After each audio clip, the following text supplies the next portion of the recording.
Welcome back, guys. We're back in the shipping container workshop. Today we're going to be talking about Workstation, Windows 11 Workstation, right? Keyboard, mouse, monitor, look stuff up, listen to music, whatever you want while you're in your workshop. I do things a lot differently with this computer, like a lot, and I just basically making this video trying to get a different audience that's outside of this space to realize that there's things you can do to make your life a little easier, and you can do it with your existing hardware and have fun while doing it. So let me give you a little quick tour about it. So here we are. Simple as that. Windows 11, monitor, keyboard, mouse. Quite common. We have a desktop underneath. We also have a UPS, which is just nice to keep things online. Filtered power. This is a sine wave line interactive UPS, which is not the point of the video. In this little enclosure for our desktop computer, we also have some Noctua fans in the back being powered off of this computer just through an open PCI slot with the 4-pin header going to those Noctua fans, which have a filter on the intake.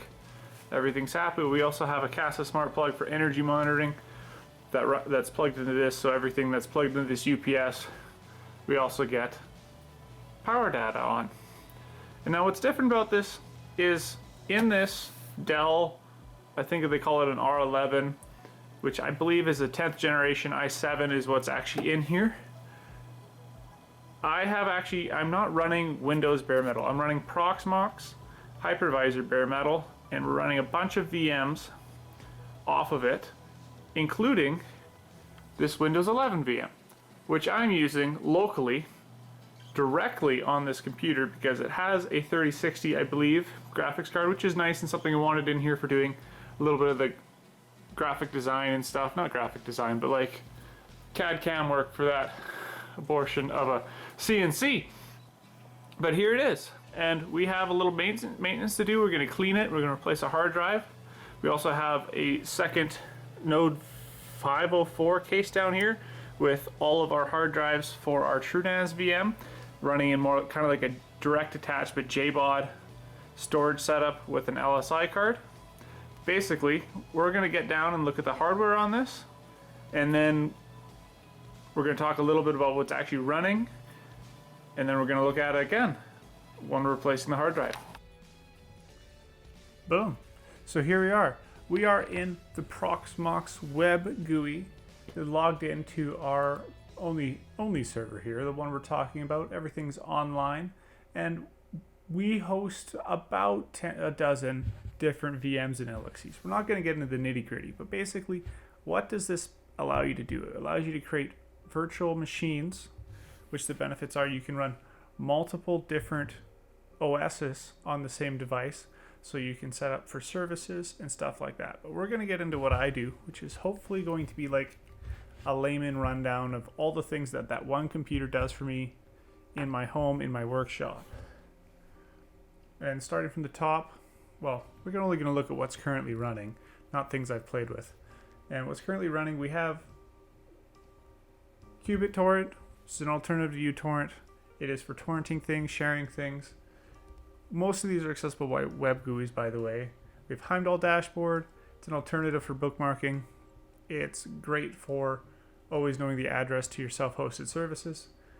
Bakuja, which is basically a to-do list, which you can integrate with Teams.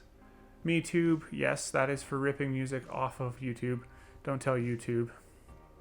Paperless NGX, which is a document logging and categorization piece of software.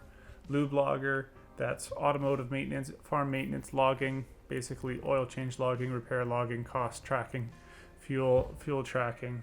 Crafty Controller, it is a Minecraft server hosting container, basically platform. Makes it really easy to roll out different Minecraft servers. Then we have Shipping Container VM, which was the original boot drive of this computer. I have cloned into a VM, so if there was ever anything I needed on this while I was using it as a normal desktop, I can just fire this up, get into that VM, and take whatever I need. Pretty decent way to do it. Home Assistant runs all of our smart devices, all of our IoT devices, brings it into one platform. Absolute must. That's like a core service for what we do with this computer. TrueNAS scale, another core service, which has to do a lot with what we're talking about with our JBOD case and our hard drives. So the 6 hard drives is everywhere. We store all the footage for this type of content, and then we also host Plex and point Plex towards TrueNAS scale for its storage platform. Plex itself, it's private Netflix. You can take all your DVDs and everything get your ripper because you own the content, rip it, and then serve it out to yourself locally. Or I believe it's on a paid platform now, you can remote stream it to your devices. Then we have the Windows Pro Shipping Container VM, which is the local, what I'm going to call the local VM to this computer. It has the graphics card passed through to it. It has the one USB port passed through it for the keyboard and mouse. It is how we interact. Once everything's loaded on that computer, we interact as if it was just another Windows machine with this VM for our local workstation. And then we have a Windows 11 Pro VM, which is just another Windows VM that runs Veeam, which is at least for the home gamer, a free backup solution for all of your Windows hosts. So that's what's running locally on this. I hope that makes sense. Anyways, let's get back to it. All right, now that we've had a little talk about what's actually running and what Proxmox is, we gotta shut this girl down. Here's Heimdall, we've seen it before. We're just gonna go to our hypervisor, auto log into that, and we are going to shut down our host. Shut down R11 primary, yes. And we'll just watch everything spin down. Just so you know, that shutdown process actually took about 3 minutes after we clicked go. But patience is a virtue for soft shutdown of equipment. Let's turn my UPS off for now. So when I start plugging things in, this doesn't turn on before something else is plugged in, because it will power on at power application. So this is an awkward cabinet to do this in, but it's what I have. So let's dig into it.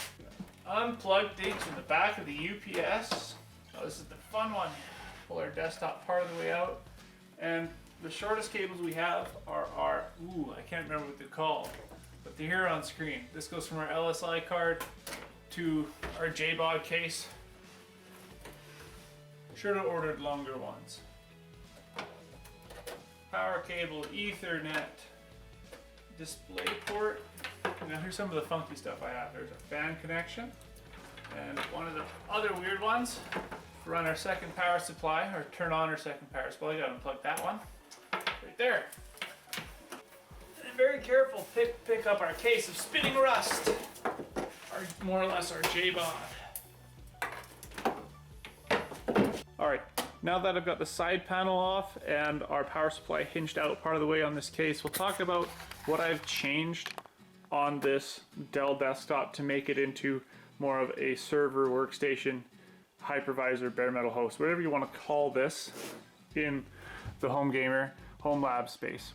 So I replaced the factory 1TB M.2 boot drive with a mirrored in ZFS Samsung 2.5-inch enterprise drives. These are both 2 TB enterprise drives. They came from eBay, they're on the used market, so they're affordable, but they're in the 2.5 slot there, and the 2.5 slot here, just running SATA. That is the boot drives for our hypervisor and our VM direct storage is what's on those. As well, what else have we changed? We've stolen a 4-pin fan header off of this to run our 2 Noctua fans down below our workbench. And we've added this LSI card, this 2-port LSI card, which is what we pass through to our TrueNAS VM so it can see all of our spinning rust. In this case, bare metal, not passing through the hypervisor at all, which is quite nice for a TrueNAS VM. Now that's all we've really done to this guy. Oh, sorry, I guess I've also brought out this SATA power. I believe that's what this is referred to, which yes, is butt spliced with some cable to make it long enough to reach over to this little board, which is still indicating on because of the capacitors in the power supply in this, which runs our JBOD. So essentially, when this PC turns on, we get power from that to this little relay board, which then plugs into the 24 header of this power supply to turn it on, which turns on our hard drives. It's not great, but it is better than just jumping this power supply on all the time. So when this shuts off, this actually shuts off as well. Let's dig into this JBOD enclosure. So here we are, ladies and gentlemen, on the side quest part of this video, where we're in my TrueNAS VM, and anyone who's familiar with TrueNAS can see the issue here. We have a degraded storage array. That's our issue. Let's take a look at it. Oh yeah. Faulted. Now I have done a couple minor troubleshooting steps to the point where I'm ready just to replace this drive. And let's go ahead and make sure when we do open this unit up, we are replacing the correct drive. So I'm just going to take a physical picture of this so that we can identify it by serial number, that we have the correct replacement drive, and let's get to it.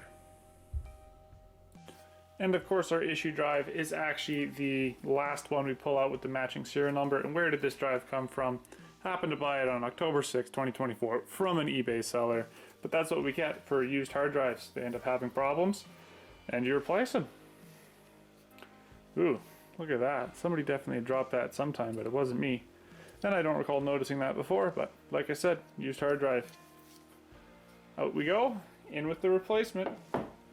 But this also gives us a chance to look at this case. So we have, I believe, an FSX power supply, and all we're using is 6 of the SATA power off of the 2 different headers and to power our hard drives that sit above it. And we're using the factory case fans to cool our hard drives, which is great in this case.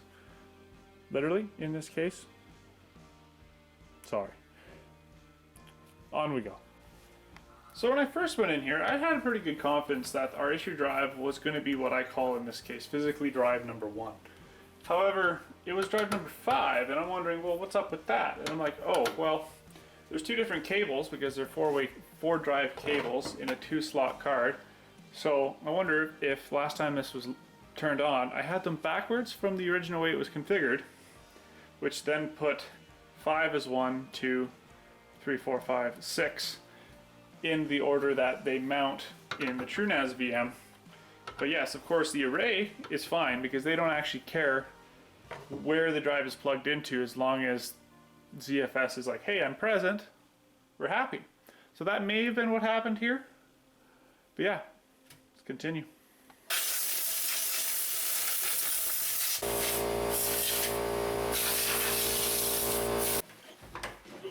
Why on earth did I build this way?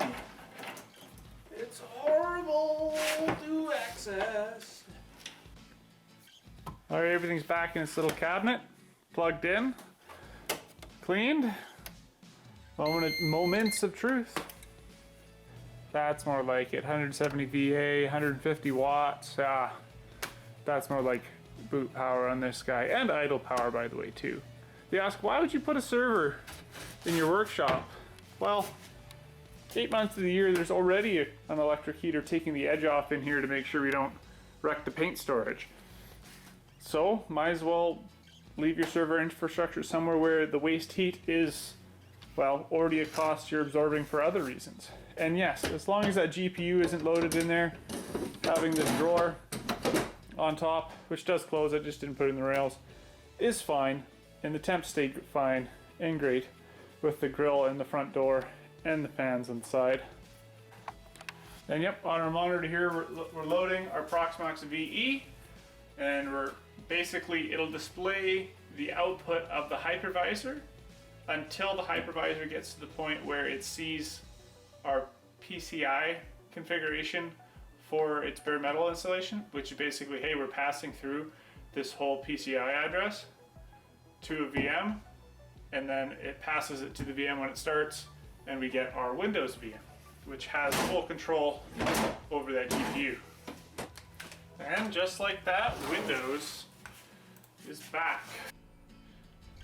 Alright, so we just logged into TrueNAS here after that reboot we did out in the field with the replacement drive. So, let's see what we have for storage. Manage devices. Yes, offline. We're going to replace this drive. We're going to select that drive, and we're going to replace the disk. Place that disk.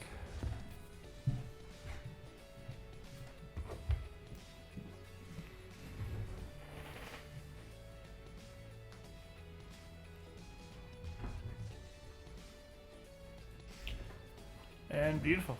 Took a minute to start showing, but we are actively resilvering our ZFS array. Exactly what we wanted. So this part of our side quest is, I'm going to call a success. Alright, it's time to close this video out. I've definitely jumped over a lot of concepts around Proxmox and hypervisors and best practices and this and that. This is not a how-to video, but this is a, hey, this is what I do video. Maybe you guys could take something from it. There's tons of resources out there on any of these, setting up specific VMs, a little more what is Proxmox, or lots of guys who are doing home lab stuff and playing with hardware that was not directly intended to be a server or run this. Well, guess what? It's a computer. You can install whatever you want on it. And this is a great example of that. But anyways, thank you guys for watching. Have a good time.